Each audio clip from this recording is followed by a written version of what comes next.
तो चलिए आइए इस 12th क्लास के बैच में आपका स्वागत है।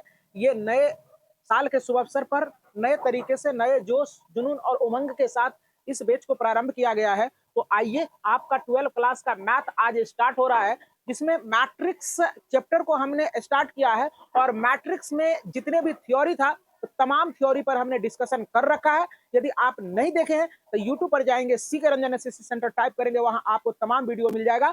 तो यहाँ देखने का प्रयास करें। अब बिना बात करते हुए आते हैं हम लोग मेन पॉइंट पर और इस सवाल को करते हैं गर्दा गर्दा। चलिए देखने का प्रयास करें। कह रहा है क्या कि ये मैट्रिक्स दिया है और मैट्रिक्स जो है आपका, देखो जरा सा, ये मैट्रिक्स का एलिमेंट्स है और मैट्रिक्स ये ए मैट्रिक्स दिया गया है। इसमें कहता है मैट्रिक्स की कोटि ज्ञात करने के लिए। तो आप कोटि कैसे ज्ञात करेंगे जरा सा समझने का प्रयास करें।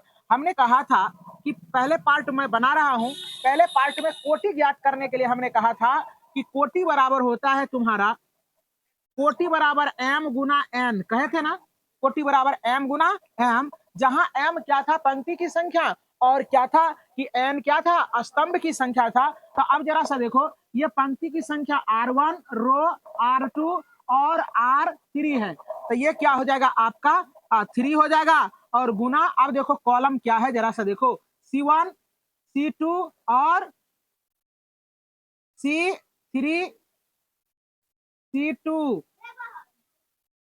C3 और ये क्या है, C4 है। तो उम्मीद करते हैं यहाँ आप क्या करेंगे, 4 देंगे तो आपका ये 3/4 ऑर्डर का ये आव्यूह हो गया, यानी मैट्रिक्स हो गया। ये आपका आंसर हो गया, है ना। तो अब देखने का प्रयास करेंगे। अब आपका दूसरा है, दूसरा आएंगे, पार्ट नंबर 2 करने का प्रयास करेंगे। यदि आपको समझ में आ गया है तो बहुत अच्छी बात है। अब आव्यूह का कहता है संख्या ज्ञात करने के लिए। तो ये संख्या कैसे ज्ञात होगी जरा सा समझने का प्रयास करेंगे। तो इस दोनों को आव्यूह,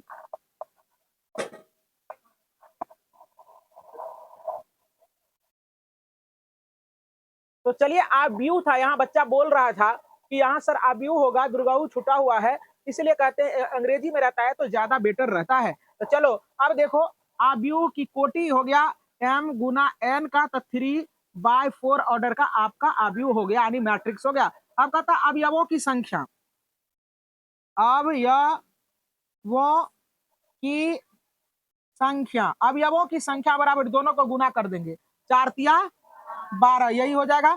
अब पार्ट नंबर आप 3 में चलेंगे, क्या कहता है, अवयव A3। देखो जरा सा समझने का प्रयास करें, यह सवाल बहुत ही इंपॉर्टेंट है। चलो देखने का प्रयास करो। A13 निकालना है। तब A1 जो है ये पंक्ति की संख्या है और 3 क्या है, कॉलम की संख्या है। ये एलिमेंट्स लिखना है। चलो देखो, तब पहला देखो पंक्ति है ना, पहला पंक्ति में चलना है, तो पहला पंक्ति तो ये हो गया ना, और कहता तीसरा एलिमेंट। तो जरा सा देखो, 1 2 3, तो क्यों कौन मिलेगा पहला पंक्ति में तीसरा एलिमेंट, 19 मिल जाएगा। अब जरा सा देखो, ए क्या निकालना है, A21 निकालना है, 21, ध्यान से देखेंगे बच्चे, A21 बार बार मैं रिपीट कर रहा हूं। कहता है दूसरा पंक्ति लीजिए, दूसरा पंक्ति लीजिए और पहला एलिमेंट लीजिए। तो दूसरा पंक्ति देखो यहाँ है ना, दूसरा पंक्ति ये है ना, और पहले एलिमेंट ले लीजिए। तो पहले पर उंगली रखा हुआ है ना, तब कहता है दूसरा 1 2, दूसरा पंक्ति और पहला एलिमेंट इसी हो जाए, यही हो जाएगा। तो आपका उत्तर ये 35 हो जाएगा। अब कह रहा क्या कि A3 निकालने के लिए, मतलब तीसरा पंक्ति और तीसरा कॉलम, तीसरा रो और तीसरा कॉलम। तो जरा सा देखो, 1 2 3, तीसरा रो में आ गए, तीसरा पंक्ति हो गया, तीसरा पंक्ति और तीसरा कॉलम। देखो तो यहां से चलेंगे 1 2 3, है ना। तो ये 3 हो गया ना, यही हो गया आपका क्या, -5 हो गया उत्तर। अब क्या कह रहा है कि A23 मतलब दूसरा पंक्ति क्या है, ए कहता है कि दूसरा पंक्ति लीजिए।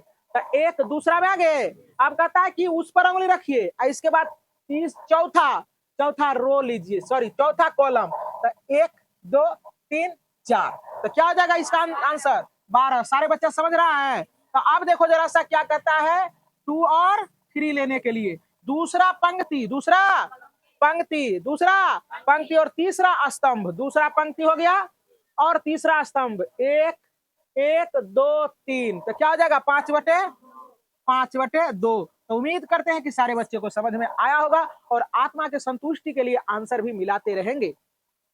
तो चलिए आइए प्रश्न संख्या 2 देखने का प्रयास करें। गिवन है अवयवों की संख्या आपका 24 है और दूसरा अवयव आपका दिया है 13 दिया है। तो कोटि की संख्या कहा है ज्ञात करने के लिए। तो सबसे पहली बात है कि आपका जो है ना अवयव क्या कहता है 24 से बनने वाली कोटि की संख्या ज्ञात कर लेते हैं। तो यहाँ देखने का करें प्रयास। तो देखो जरा सा अवयव 24 अवयव से कोटि 24 अवयव से कोटि क्या क्या बनेगा जरा सा देखो, है ना। तो देखो जरा सामने कहा था कि इसका कितना गुणनखंड हो सकता है वही उसका आंसर होगा। तो देखो 24 गुना 1 लिख सकते हैं, यहाँ लिखो 24 गुना 1 या 1 गुना 24 या चाहे 12 गुना 2 या चाहे 2 गुना 12। इसके बाद क्या होगा 6 गुना 2 या पहले ले लो 8 गुना 3 या 3 गुना 8। इसके बाद 6 गुना 4 या 4 गुना 6। इसके बाद क्या हो जाएगा, इसके बाद 3 गुना 8। ये तो हो ही गया, इतना ही होगा, है ना। अब देखने का प्रयास करें तो 1 2 3 4 5 6 7 8 कितने बनेंगे 8। संभव कोटि इतना हो सकता है 1 2 3 4 5 6 7 और 8। संभव कोटि की संख्या 8 हो जाएगी। अब देखो अब 13 अवयव से 13 आंसर भी मिला लेंगे बच्चे। 13 अवयव से कोटि कितना बनेगा सो देखो जरा ध्यान से।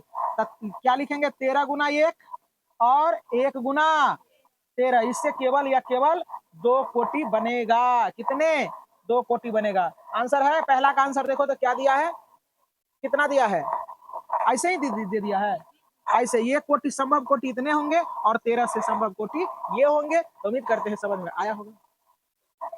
तो चलिए आइए प्रश्न संख्या 3 को करते हैं। आपका प्रश्न ये कह रहा है कि यदि किसी अवयव में 18 अवयव है तो इसकी संभव कोटि क्या होगी, यदि इनमें 5 अवयव हो तो क्या होगी। तो चलो देखने का प्रयास करें। अवयव पहले आपका जो है ना अवयव जो है आपका 18 दिया गया है। तो 18 अवयव से कितने कोटि की संख्या बनेगी। तो कोटि लिख देंगे, डेश लगाएंगे, यहाँ लिखेंगे 18 गुना 1 तो ये बनेगा। इसके बाद 1 गुना 18 दूसरा ये बनेगा। इसके बाद 9 गुना 2 18 होता है। इसके बाद 2 गुना 9 बनेगा। इसके बाद क्या बनेगा 6 गुना 3 बनेगा। इसके बाद 3 गुना 6 बनेगा। इसके बाद क्या बनेगा, इसके बाद कुछ नहीं बनेगा। तो आपका ये संभव कोटियों की संख्या ये बनेगा। अब देखो अब दूसरा अवयव जो है अवयव आपका 5 दिया गया है। इससे कहता है कोटि ज्ञात करने के लिए। तो उम्मीद करते हैं कि सारे बच्चे को समझ में आता होगा। 5 गुना 1 या 1 गुना 5 बनेगा, इसके अलावा कुछ नहीं बनेगा। तो आपका ये तीसरा नंबर भी सवाल बन के रेडी हो गया। अब चलते हैं अगले प्रश्न 4 नंबर की ओर। तो 4 नंबर का सवाल सारे बच्चे करने का करेंगे प्रयास। 4 नंबर का सवाल ये कह रहा है यदि 2/2 अवयव ए बराबर कहता है AIJ की रचना कीजिए जिसमें अवयव निम्नलिखित है। चलो देखो देखने का प्रयास करें। कहता ऑर्डर जो है ऑर्डर 2/2 है 2/2 है। तो चलो देखो तो ए बराबर मान लेते हैं मैट्रिक्स लिखा जाता है A11 A12 इसके बाद A21 और A22। जरा ध्यान से देखने का प्रयास करें। कोई बच्चे को समझ में ये नहीं आया होगा कि सर ये क्या लिख दिए है ना। तो कहने का मतलब है कि यदि 2/2 ऑर्डर का रहे तो मैट्रिक्स ऐसे चलता है, पहला रो पहला कॉलम, पहला रो दूसरा कॉलम, है ना। इसी प्रकार से आगे बढ़ेंगे तो ए क्या हो जाएगा 1 3 हो जाएगा। आगे बढ़ेंगे 1 4 हो जाएगा। और दूसरा में चल रहे दूसरा रो में चले तो दूसरा रो और पहला पंक्ति, है ना। तो A22 A2 3 होगा, A2 4 हो जाएगा। अगर तीसरा में चलेंगे तो A3 1 होगा और इसके बाद 3 2 हो जाएगा, A3 4 हो जाएगा। उम्मीद करते हैं कि समझ में आया होगा। ये 2/2 का है इसलिए 2 गो रो और 2 गो कॉलम लिए हैं। तो अब जरा सा देखने का प्रयास करें क्या कह रहा है। रोमन 1 में कह रहा है कि AIJ बराबर I प्लस J का स्क्वायर बटे 2 दिया गया है। तो इसको समझने का प्रयास करें। तो कह रहा है कि AIJ क्या रे ए आई जे। तो इससे मैट्रिक्स निकालेंगे A11। तो देखो आई का वैल्यू 1 है और जे का भी वैल्यू 1 है, तो यहाँ आई का वैल्यू 1 बैठाएंगे, जे का वैल्यू 1 बैठाएंगे, इसका स्क्वायर करेंगे बटे 2 हो जाएगा। होगा, समझ में आ रहा है सारे बच्चे को? अब जरा सा देखने का करे प्रयास, यहाँ ध्यान से 1 1 2 का स्क्वायर हो जाएगा और बटे 2 हो जाएगा, तो यहाँ 4 बटे 2 हो जाएगा, कट के 2 हो गया। समझ में आ गया सारे बच्चे को? अब निकालेंगे हम लोग A12 निकालेंगे, तो आई का मान ये हो गया और जे का मान ये हो गया। तो आपका एक्सप्रेशन दिया गया है आई प्लस जे का होल स्क्वायर बटा 2। तो जरा सा देखो, तो आई का मान कितना हो जाएगा 1, सारे बच्चे बोले, और दूसरा क्या हो जाएगा 2 बटे 2, इसका होल स्क्वायर था।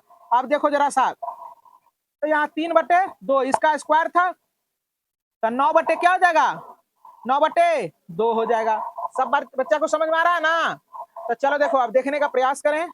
अब यहाँ आ जाएं, अब निकालेंगे हम लोग क्या A21 निकालेंगे। तो एक्सप्रेशन दिया है आपका आई प्लस जे का होल स्क्वायर बटे 2। तो जरा सा देखो, आई का वैल्यू 2 और जे का वैल्यू 1 का स्क्वायर बटे 2। जरा सा देखो, 3 का स्क्वायर बटे 2, तो यहाँ हो जाएगा 9 बटे 2। समझ में आ रहा है सारे बच्चे को, है ना? तो चलो देखो, यहाँ अब हम लोग निकाल लेते हैं A22 ना। तो आई का वैल्यू भी 2 और जे का भी वैल्यू 2 और बटे 2, तो यहाँ क्या हो जाएगा नुनू, A22 बराबर 4 बटे 2, 4 बटे 2 होगा। तो यहाँ क्या हो जाएगा, 4 चौके 16 बटे 2, कट जाएगा बराबर 8 हो जाएगा। हो जाएगा ना? अब देखो, इससे हम लोग मैट्रिक्स बना लेते हैं। अब मैट्रिक्स क्या बनेगा, जरा सा देखने का प्रयास करेंगे सारे बच्चे। मैट्रिक्स क्या होगा, तो मैट्रिक्स बनाने के लिए आपको मैट्रिक्स यहाँ दिख रहा होगा कि मैट्रिक्स आपका, अब देखो ए बराबर दिया गया है, क्या ए बराबर दिया गया है A11 A12 A21 A22, है ना? अब इसका एलिमेंट्स पुट कर दो। देखो A11 का वैल्यू कितना आया है, A11 का वैल्यू 2 है, तो आप 2 पुट करेंगे इसके जगह पर। A12 का वैल्यू कितना आया है 9 बटे 2 आया है। A21 का वैल्यू कितना आया है 9 बटे 2, और यहाँ देखो लास्टली कितना आया है 8। तो उम्मीद करते हैं कि यही आपका उत्तर हो गया, समझ में भी आया होगा।